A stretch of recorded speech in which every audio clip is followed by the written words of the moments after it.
Rádio Caminho da Paz apresenta o programa Momento Prevenção e Paz. A Casa Espírita mais perto de você.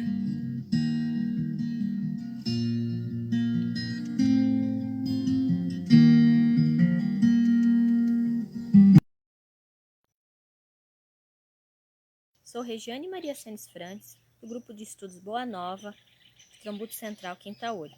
Eu vim fazer para vocês uma leitura que está no Evangelho segundo o Espiritismo, no capítulo 19, com o título A Fé Transporta Montanhas e o subtítulo Poder da Fé.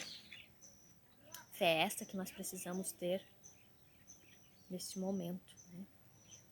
Acreditar nessa fé que tudo vai passar e colocar nas mãos de Deus. Então vamos à leitura. Quando ele veio ao encontro do povo, um homem aproximou. Lançando-se de um joelho a seus pés, disse: Senhor, tende piedade do meu filho, que é lunático e sofre muito, pois cai muitas vezes em fogo, muitas vezes na água. Apresentei aos teus discípulos, mas eles não puderam curar. Jesus respondeu, dizendo: Ó raça incrédula e depravada, até quando estareis convosco?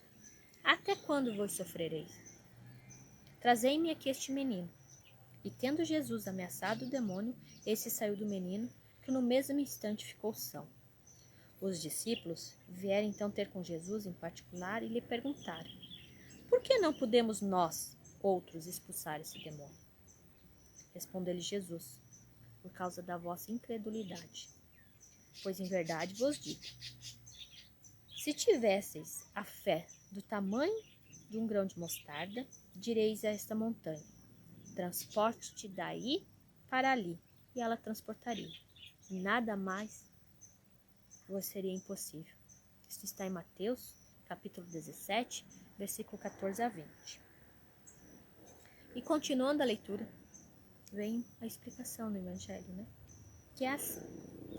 No sentido próprio, é certo que a confiança nas suas próprias forças torna o homem capaz de executar materiais que não consegue fazer quem duvida de si. Aqui, porém, unicamente no sentido moral, se deve entender essas palavras. As montanhas que a fé desloca são as dificuldades, as resistências, a má vontade, em suma, com que se depara da parte dos homens, ainda quando se trata das melhores coisas. Os preconceitos da rotina, o interesse material, o egoísmo, a cegueira ao fanatismo e as paixões orgulhosas são outras tantas montanhas que barram o caminho a quem trabalha pelo progresso da humanidade. A fé robusta dá a perseverança, a energia e os recursos que fazem vencer os obstáculos, assim nas pequenas coisas como nas grandes. Da fé vacilante resultam a incerteza, a hesitação de que se aproveitam os adversários que tem de combater. Essa fé não procura os meios de vencer, porque não acredita que possa vencer. Noutra acepção, entende-se como fé a confiança que se tem na realização de uma coisa, a certeza de atingir determinado fim. Ela dá uma espécie de lucidez que permita ver os pensamentos, a meta que se quer chegar, alcançar e os meios de chegar nela. De sorte que aquele que a possui caminha, por assim dizer, com absoluta segurança. Num como o outro caso, pode ela dar lugar a que se executem grandes coisas. A fé sincera e verdadeira é sempre calma. Faculta a paciência que sabe esperar, porque tendo seu ponto de apoio na inteligência e na compreensão das coisas, tem a certeza de chegar ao objetivo visado. A fé vacilante sente a sua própria fraqueza, quando a estimula ao interesse.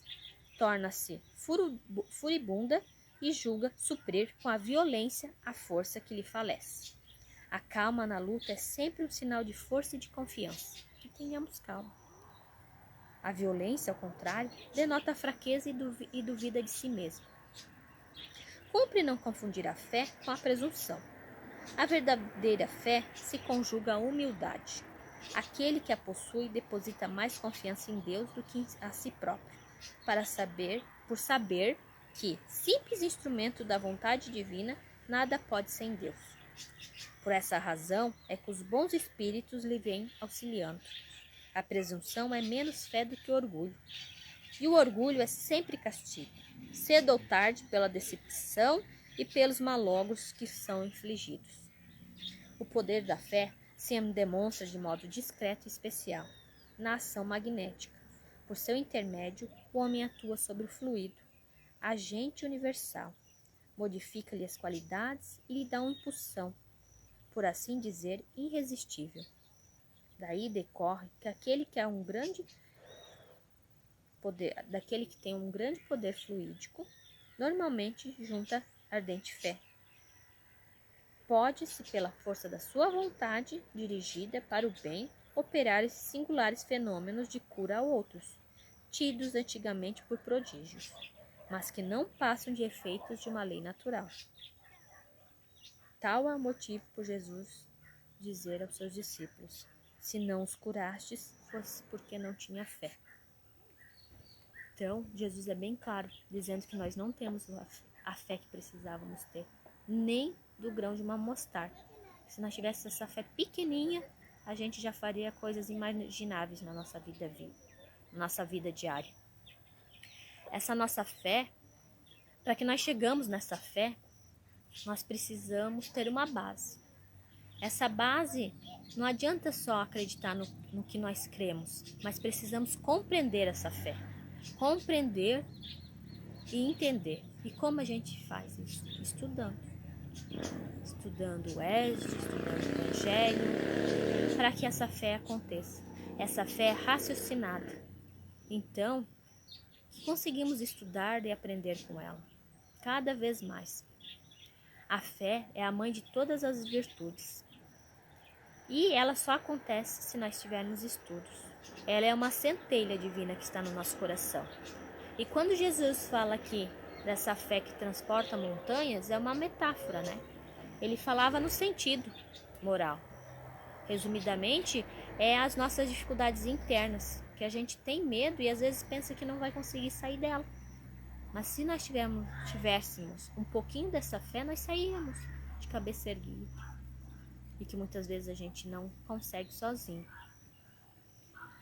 Então, que nós abrimos a nossa mente, nosso coração, ao estudo do Evangelho, para que nós vivenciemos essa fé raciocinada que Jesus tanto quis nos ensinar. Que tenhamos fé nesse momento e acreditamos que nós vamos sair disto com a fé que Deus e Jesus nos ensinaram. Muito obrigada a todos. Sou Regiane Maria Senes, do Grupo de Estudos Boa Nova, de Trombudo Central, Quintaúri.